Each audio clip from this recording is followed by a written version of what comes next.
Hola, bienvenidos al día 327 del reto 366-2024. El devocional de hoy se llama ¿Cómo crecer espiritualmente?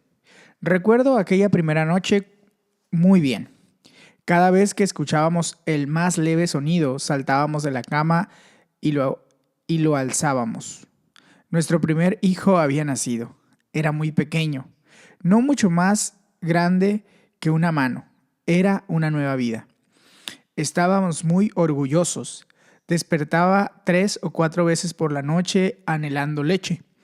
Pipa lo alimentaba regularmente. Por supuesto, creció y ahora que lo miro, casi el doble del tamaño de Pipa, es difícil creer que alguna vez fue tan pequeño. Un nuevo nacimiento es un evento emocionante. Así es el nuevo nacimiento espiritual. Jesús aseguró: quien no nazca de nuevo no puede ver el reino de Dios. En nuestro pasaje de hoy, Pedro escribe acerca de nacer de nuevo.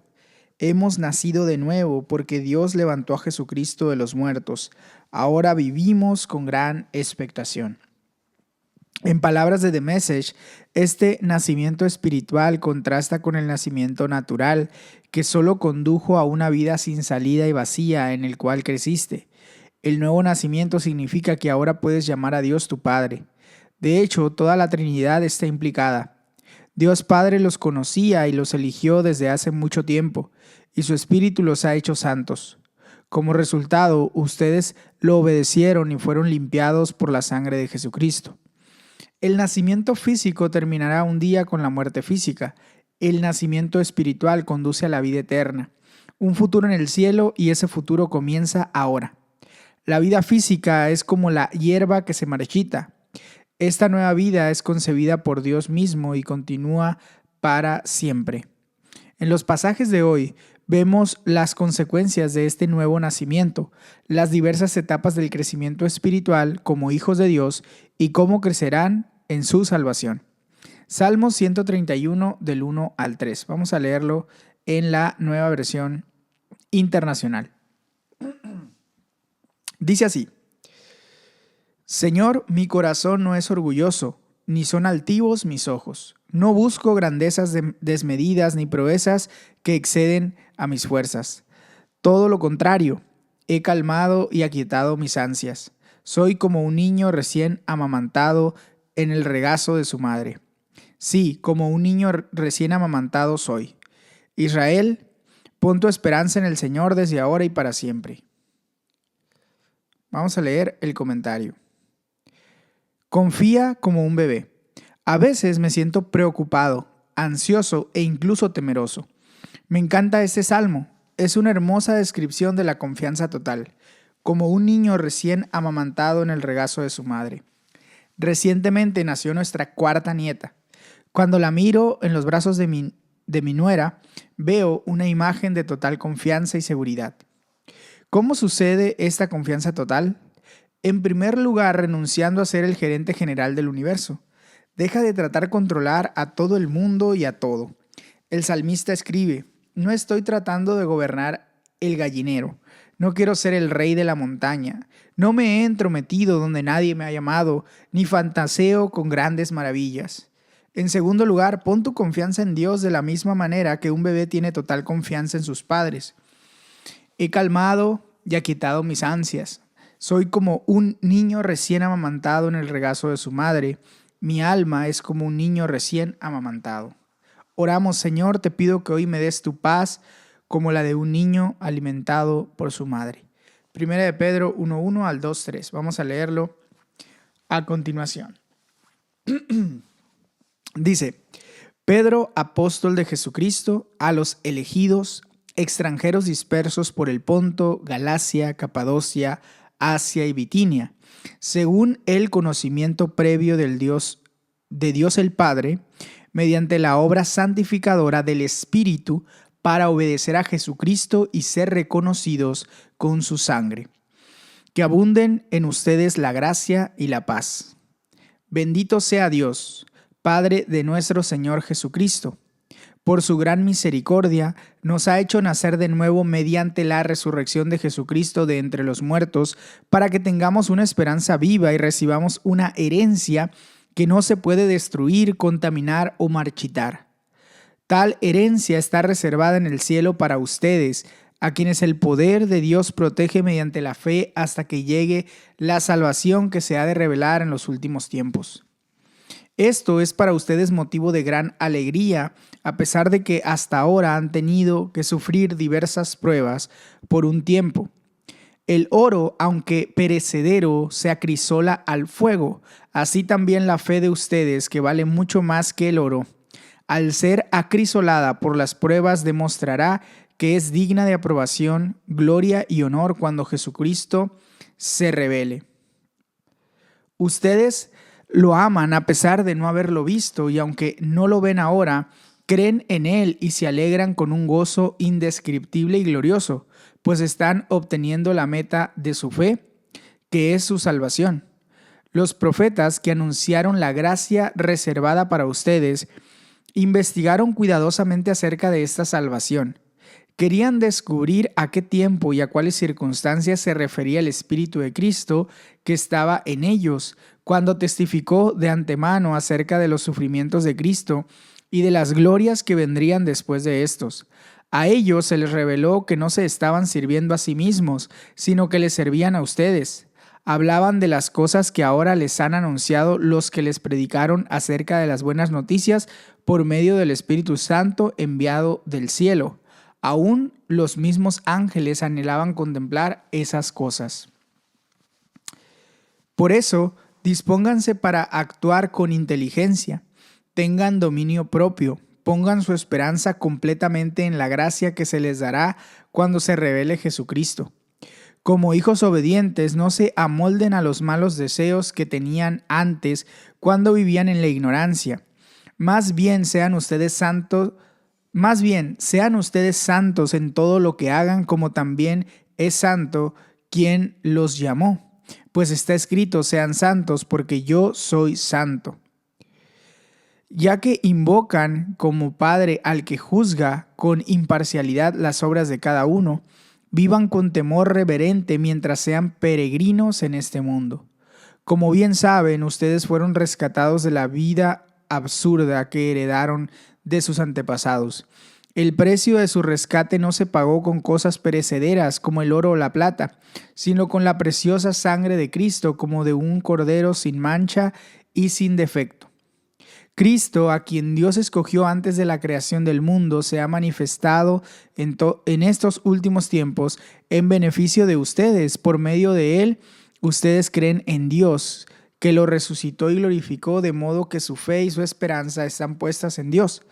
Ahora que se han purificado obedeciendo a la verdad y tienen un amor sincero por sus hermanos, ámense de todo corazón los unos a los otros, pues ustedes han nacido de nuevo, no de simiente perecedera, sino de simiente imperecedera, mediante la palabra de Dios que vive y permanece. Porque todo mortal es como la hierba y toda su gloria como la flor del campo. La hierba se seca y la flor se cae, pero la palabra del Señor permanece para siempre. Y este es el mensaje de las buenas noticias que se les ha anunciado a ustedes. Primera de Pedro 2. Por lo tanto, abandonando toda maldad y todo engaño, hipocresía, envidia y toda calumnia, deseen con ansias la leche espiritual pura como niños recién nacidos. Así, por medio de ella, crecerán en su salvación, ahora que han probado lo bueno que es el Señor. Vamos a leer el comentario del devocional sobre Primera de Pedro. Crece como un niño. La vida como hijo de Dios es emocionante. El apóstol Pedro escribe acerca de estar lleno de un gozo indescriptible y glorioso que viene como resultado de nacer de nuevo. Pedro nos dice que el nacer de nuevo conduce a la seguridad a pesar de la edad. Tu futuro es seguro porque está basado en la resurrección de Jesús. Jesús fue sepultado y Dios lo resucitó de entre los muertos. Un día pasará lo mismo contigo. Eres un heredero de la más grande herencia. Nada en esta vida es perfecto. En última instancia, todas las posesiones terrenales se desintegrarán o serán destruidas, pero tu herencia es indestructible, es incontaminada, es inmarchitable. Está garantizado que que está reservada en el cielo para ustedes, a quienes el poder de Dios protege mediante la fe hasta que llegue la salvación que se ha de revelar en los últimos tiempos. Tu nombre está allí. C.S. Lewis escribió: a medida que envejecemos, llegamos a ser como automóviles viejos. Son necesarias más reparaciones y más repuestos. Tenemos que esperar con ansia la excelente nueva máquina, el último modelo de resurrección que nos aguarda. Así lo esperamos en el garage divino. Regocijo a pesar del sufrimiento. El gozo no depende de las circunstancias. La vida no siempre es fácil. Esto es para ustedes motivo de gran alegría, a pesar de que hasta ahora han tenido que sufrir diversas pruebas por un tiempo. Esta epístola fue escrita probablemente en Roma, alrededor del año 62 al 64 después de Cristo, en los días inmediatamente anteriores a la persecución de Nerón. Los cristianos ya sufrían. Mi sufrimiento puede ser muy pequeño comparado con el de ellos, pero todos sufrimos pérdidas, decepciones, oposición, tentaciones y luchas en la vida. Por esas 3 razones, Pedro nos invita a alégrense de verdad. Primero, por la relativa brevedad de las pruebas comparadas con el futuro que nos espera. Segundo, porque hay un propósito detrás de ellas. La fe de ustedes, que vale mucho más que el oro, está siendo acrisolada. Tercero, su resultado es aprobación, gloria y honor cuando Jesucristo se revele. Intimidad a pesar de la invisibilidad. Pedro vio a Jesús, pero aquellos a quienes les estaba escribiendo no lo habían visto aún. Ustedes lo aman a pesar de no haberlo visto, y aunque no lo ven ahora, creen en Él y se alegran con un gozo indescriptible y glorioso. Al igual que ellos, nunca han visto a Jesús, pero así como ellos también pueden experimentar una relación personal y diaria con Jesús y alcanzar la meta de tu fe, la salvación de tu alma. Es un privilegio extraordinario vivir en la era posterior a la primera venida de Jesús. Vives en la era del Espíritu.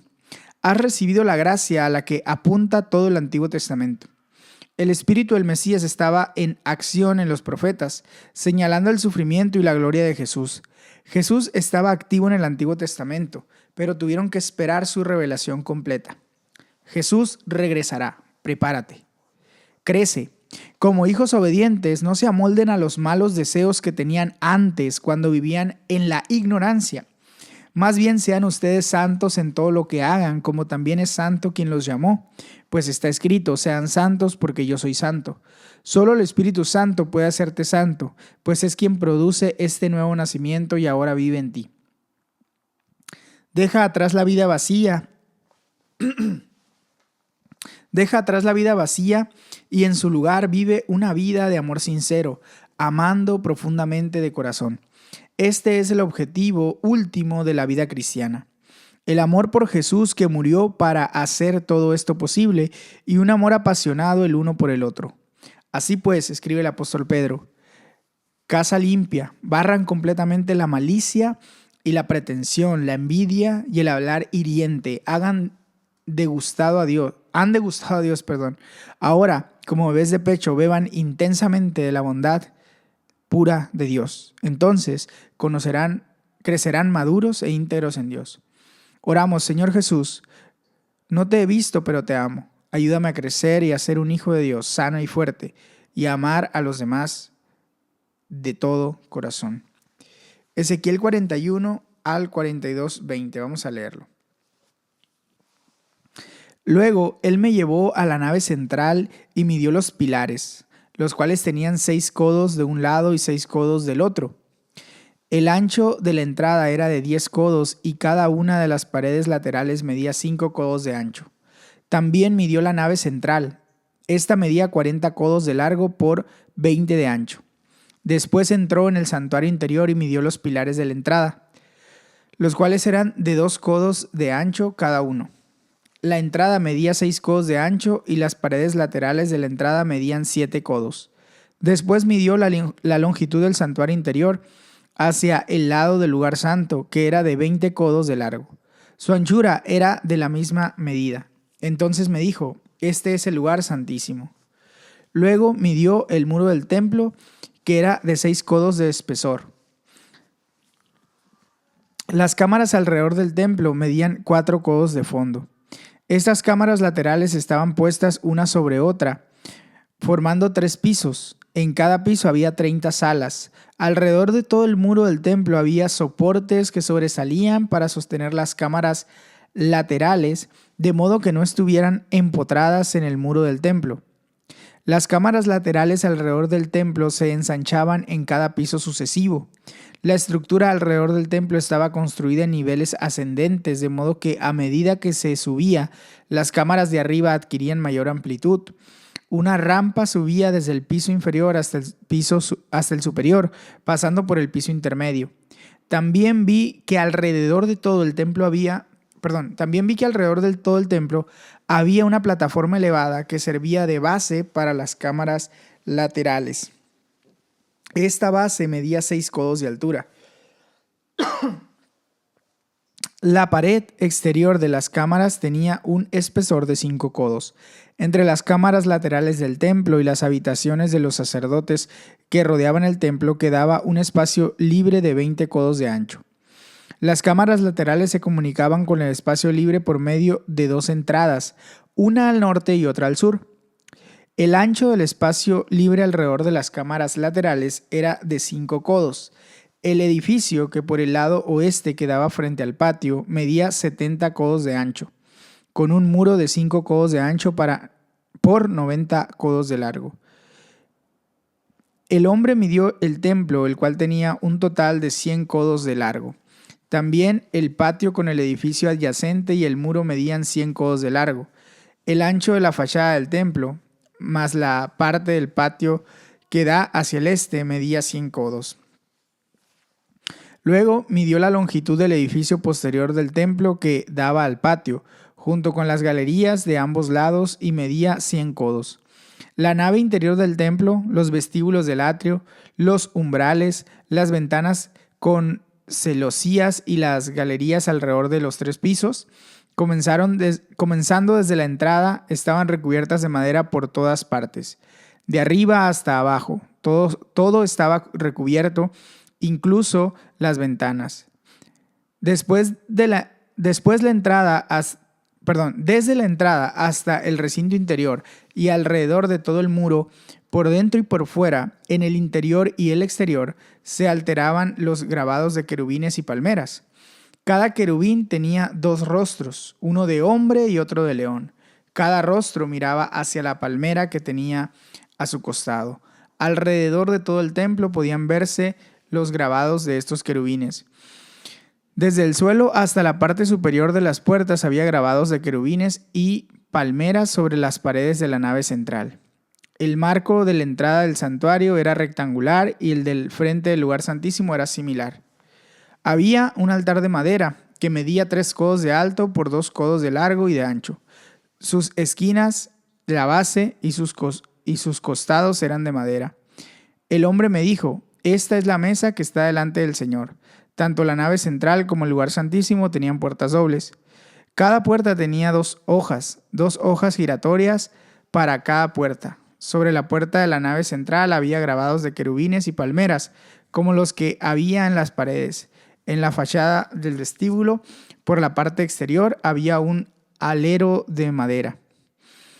Sobre ambos lados del vestíbulo había ventanas con celosías y con grabados de palmeras. Las alas laterales también tenían aleros. Ezequiel capítulo 42. El hombre me llevó al atrio exterior, en dirección al norte. Me hizo entrar a las habitaciones que estaban hacia el norte, frente al patio cerrado y frente al edificio detrás del templo. Todo esto medía 100 codos de largo por el lado norte y 50 codos de ancho. Frente a los 20 codos del atrio interior y frente al enlosado del atrio exterior, había en los 3 pisos unas galerías, las cuales quedaban unas frente a las otras. Frente a las habitaciones había un pasillo interior de 10 codos de ancho y 100 codos de largo. Sus puertas daban al norte.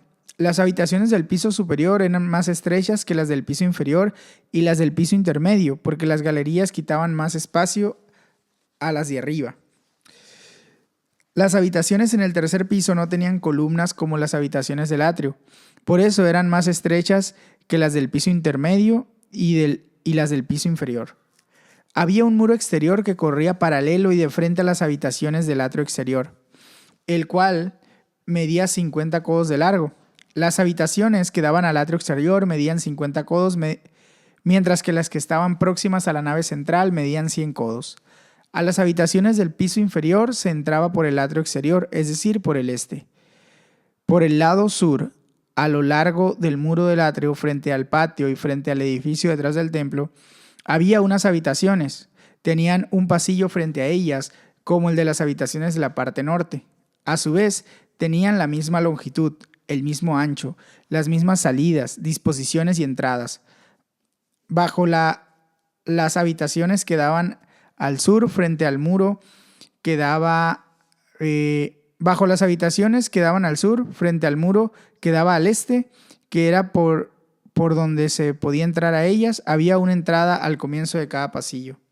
Después el hombre me dijo: las habitaciones del norte y del sur, que están frente al patio, son las habitaciones sagradas. Allí es donde los sacerdotes que se acercan al Señor comerán las ofrendas más sagradas. Allí colocarán las ofrendas más sagradas, las ofrendas de cereal, la ofrenda por el pecado y la ofrenda por la culpa, porque el lugar es santo. Cuando los sacerdotes entren allí, no saldrán al atrio exterior sin dejar antes las vestiduras con que ministran, porque esas vestiduras son santas. Antes de acercarse a los lugares destinados para el pueblo, deberán vestirse con otra ropa. Cuando él terminó de medir el interior del templo, me hizo salir por la puerta que da al oriente y midió todo el contorno. Tomó la vara para medir el lado oriental y este medía 500 codos. Después midió el lado norte y también medía 500 codos. Luego al lado sur 500 codos usando la vara de medir. Luego se volvió hacia el lado oeste y midió 500 codos usando la vara de medir. El hombre tomó las medidas de los 4 lados. La zona estaba rodeada por un muro que medía 500 codos de largo por 500 codos de ancho. Este muro separaba lo sagrado de lo profano. Vamos a leer el comentario del devocional. Dice así: da fruto en la vejez. Algunas personas nunca pierden su belleza, pues se muda de sus rostros a sus corazones. Un viejo proverbio inglés dice: cuando más viejo es el violín, más dulce es la melodía. A la edad de 90 años, Tiziano pintó su histórica obra, La batalla de Lepanto. La vejez puede ser un tiempo de gran fruto. Ezequiel continúa su descripción del nuevo templo. Al describir el lugar santísimo parece centrarse en querubines y palmeras. Podemos suponer que su función era meramente decorativa, pero en realidad son ricamente simbólicas. Puesto que sabemos que por nuestro pasaje del Nuevo Testamento que estas palabras fueron inspiradas por el Espíritu Santo, tal vez no sea demasiado ver el significado de las dos caras de cada querubín, uno de un hombre y el otro de un león, como algo que apunta hacia quien fue plenamente humano y el león de la tribu de Judá, según Apocalipsis 5:5, es decir, Jesucristo. El salmista escribe: como palmeras florecen los justos, aún en su vejez darán fruto, siempre estarán vigorosos y lozanos. Las palmeras eran probablemente palmeras de dátiles, una de las plantas frutales más antiguas del mundo. Los dátiles proporcionan energía, vitaminas, minerales, grasa, fibra, proteína, azúcar, riboflavina y niacina. Las palmeras nos hablan de la fuerza, nutrición y resistencia. Oramos: Señor, gracias porque me llevas por todas las etapas de la vida, desde nacer de nuevo para ser un bebé recién nacido que anhela pura leche espiritual, hasta ser un niño obediente que madura en mi salvación, siguiendo en el camino hasta dar fruto en la vejez. Oro para poder ser como una palmera, una fuente de fuerza, de nutrición y de resistencia. Pipa añade sobre Ezequiel 41:23: tanto el templo como el lugar santísimo tenían puertas dobles. No tenemos que quedarnos atascados detrás de las puertas dobles de los vestíbulos exteriores o interiores del templo, tratando de acercarnos a Dios. A través de Jesús podemos ir directamente a su presencia. Hasta aquí llega el devocional de hoy. Recuerda que puedes tomar un tiempo para orar de manera personal. Puedes también compartir este devocional con alguien que les sea de bendición, o simplemente ayudándonos a compartir este enlace en tus redes sociales. Que Dios te bendiga, que tengas excelente día. Hasta mañana.